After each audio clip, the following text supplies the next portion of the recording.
রুই মাছের তো আশা করি অনেক রেসিপি ট্রাই করেছেন, বাট একবার এইভাবে বানিয়ে দেখুন।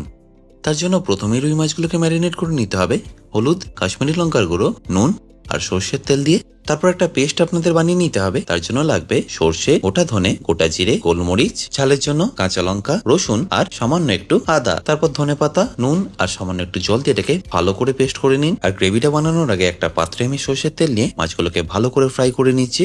এখানে আপনাদের অবশ্যই মাছগুলোকে একটু লাল করে ফ্রাই করে নিতে হবে। তারপরে একই মাছ ভাজার তেলে আমি দিয়ে দিচ্ছি এলাচ, রঙের জন্য হলুদ গুঁড়ো আর কাশ্মীরি লঙ্কার গুঁড়ো। তারপর একবার মিশিয়ে নিয়ে আমাদের বানিয়ে রাখা পেস্টটাকে এখানে দিয়ে দিতে হবে আর কুক করতে হবে যতক্ষণ না ঠিক এরকম কালারটা চলে আসছে। আর একবার কালারটা এরকম চলে আসলে এখানে দিয়ে দিতে হবে টমেটো বাটা। সেটাকেও রান্না করে নিতে হবে যতক্ষণের মধ্যে থেকে তেলটা ছেড়ে আসছে।